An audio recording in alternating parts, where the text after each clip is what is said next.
ओम नमः शिवाय, हर हर महादेव, जय महाकाल, गणपति बप्पा मोरिया। आप सबको पता है 28 सितंबर 2023 को पड़ रही है अनंत चतुर्दशी और इसकी क्या महत्वता है। पूज्य गुरुजी ने पहले ही कई बार अपनी कथाओं में इसके बारे में वर्णन किया है।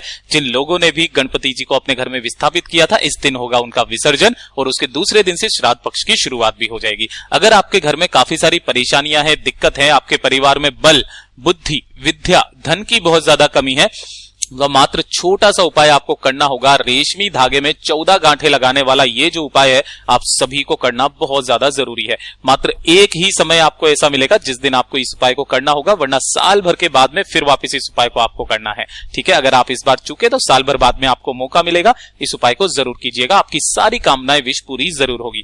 पूज्य गुरुजी की कथा से सुन करके और समझ करके पूरे उपाय को बड़े ही विस्तार से बताऊंगा, परंतु उससे पहले आप सबसे एक छोटी सी गुजारिश करूंगा कि जो लोग पहली बार आए हैं ना, चैनल को जरूर सब्सक्राइब कीजिएगा और वीडियो को लाइक करके महादेव जी का कोई सा भी प्यारा नाम कमेंट बॉक्स में जरूर लिखिएगा, साथ ही गणपति बप्पा मोरिया जरूर लिखना। ठीक है, इस पूरे वीडियो के अंदर हम लोग 3 महा उपायों के बारे में बात करेंगे जो कि आपकी हर एक मनोकामनाओं की पूर्ति जरूर करेगा। सबसे पहले बात कर लेते हैं पहले वाले उपाय की तरफ। ठीक, देखिए पहला वाला जो उपाय है किन लोगों को करना है, सबसे पहले तो ध्यान से सुनिएगा। अगर आपके परिवार में आपको लगता है कि किसी व्यक्ति को बल, बुद्धि, विद्या की जरूरत है ना, या फिर ऐसा लगता है आपको कि आपकी किस्मत आपका साथ नहीं दे रही है ना, आप जिस कार्य में हाथ डाल रहे हो सफलता नहीं मिल रही है ना, इस छोटे से उपाय को कीजिएगा जो 14 गांठों वाला उपाय है। सीरियसली इसके बाद में आपको हर एक क्षेत्र में सफलता मिलेगी, बल, बुद्धि, विद्या भी आपको मिलेगी। ध्यान से सुनना, जितनी भी माताएं हैं, बहनें हैं, वो अपने बच्चों के लिए भी इस उपाय को कर सकती हैं, उनका बच्चा भी अव्वल आने लगेगा। ध्यान से सुनिएगा आपको कैसे करना है। इस तरीके से आपको रेशमी धागा लेना है। अब भैया कौन सा रेशमी धागा लेवे, तो आप कोई सा भी रेशमी धागा ले लेना, लेकिन ध्यान रखना कि वो लाल कलर का धागा होना चाहिए। लाल धागा, और सूती नहीं, इसमें लेना है आपको रेशमी धागा।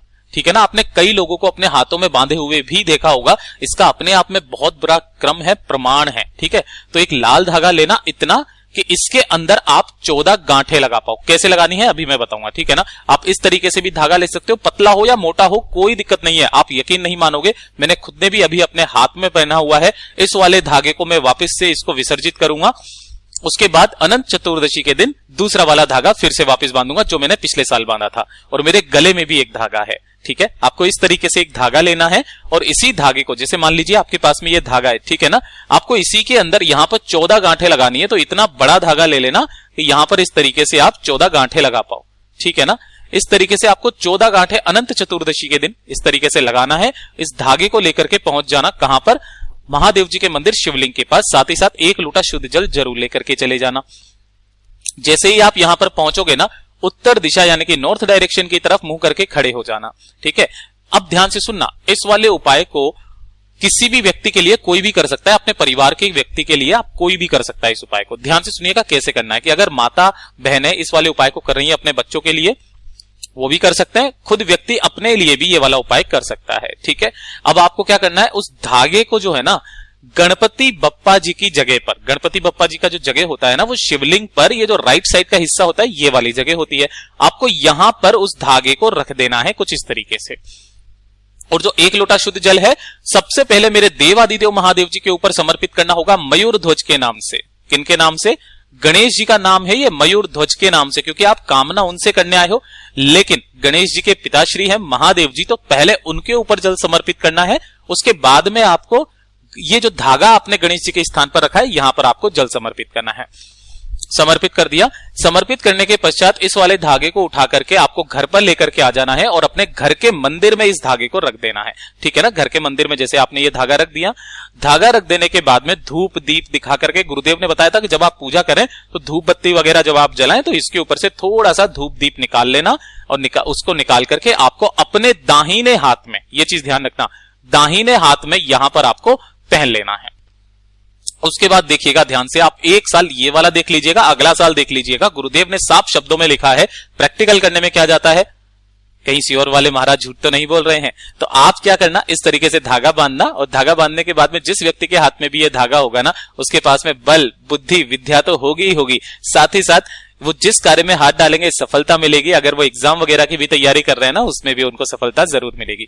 पूज्य गुरु जी का ये वाला उपाय बहुत ही ज्यादा खास और अद्भुत है, जरूर कीजिएगा। इसी वाले उपाय को अगर आप शिवलिंग पर ना करके, अगर आपने अपने घर पर गणपति जी को स्थापित किया हुआ है ना, तो आप गणपति जी की जो पूजा करोगे ना लास्ट में आप, है ना, विसर्जन करने से पहले, तो आपको वहां पर उस धागे को रख करके पूजा कर लेनी है। धूप दीप आप वहां पर दिखाओगे, इसे उसे उठा करके आप डायरेक्ट भी पहन सकते हो। इसी वाले उपाय को गुरुजी ने ऐसे भी करने के लिए बता दिया।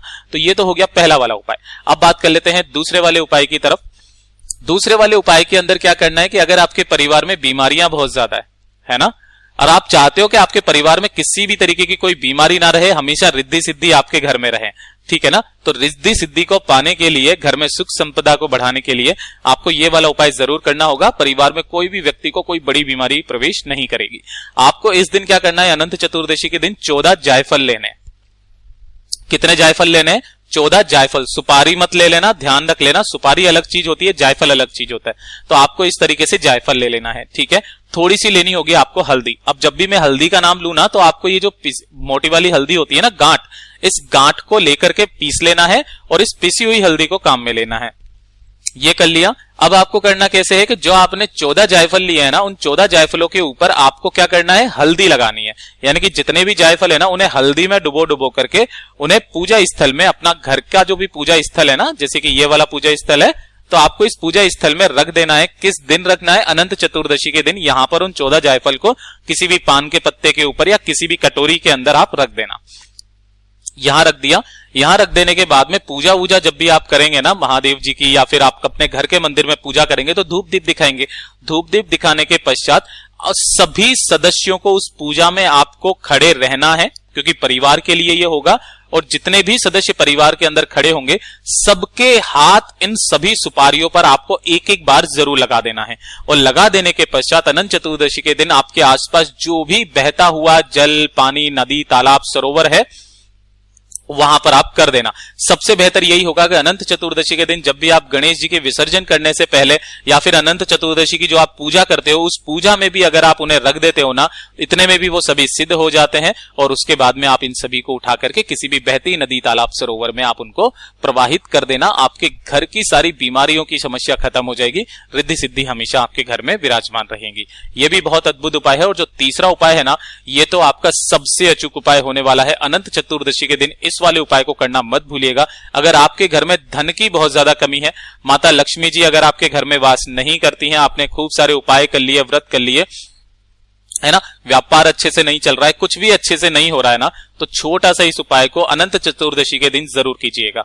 आपको लेना है मात्र एक पान का पत्ता, है ना। क्या लेना है? एक पान का पत्ता लेना है। ये पान का पत्ता ले लिया। थोड़ी सी आपको चाहिए होगी हल्दी। अब जैसे मैंने आपको बताया था ना, हल्दी कैसे चाहिए आपको, गांठ लेकर के इस तरीके से आपको पीस लेना है, तो ये हल्दी भी हो जाएगी आपके पास। उसके बाद में आपको लेनी होगी मात्र एक सुपारी। क्या लेनी होगी? मात्र एक सुपारी। अब यहां पर जायफल नहीं लेना है, यहां पर आपको सुपारी लेनी है। इसीलिए मैंने आपको लिख दिया, सुपारी भी कुछ इसी तरीके से होती है, ठीक है ना।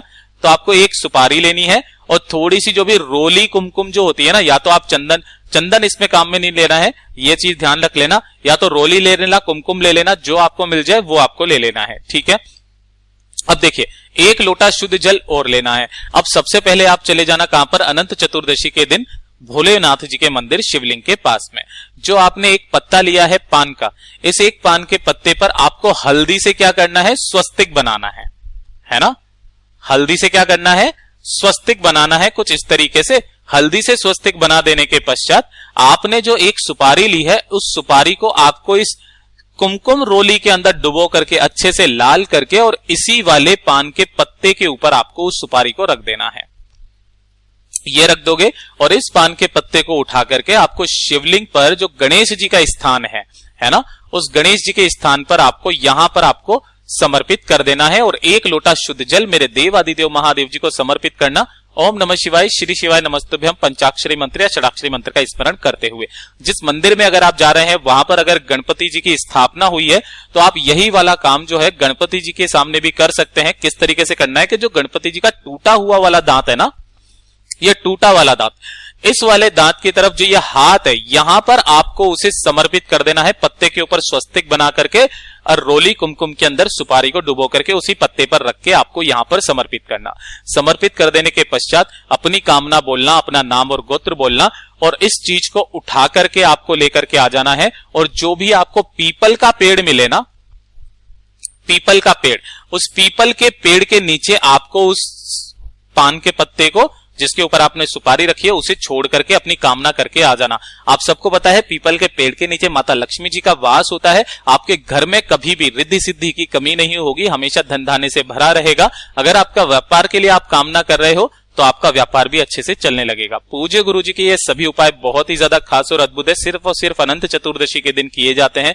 जरूर कर लीजिएगा। वीडियो अगर पसंद आया हो तो लाइक जरूर करना, साथ ही साथ चैनल को सब्सक्राइब जरूर कीजिएगा। मैं मिलता हूं आपसे अगले वीडियो में, तब तक के लिए ओम नमः शिवाय, जय महाकाल।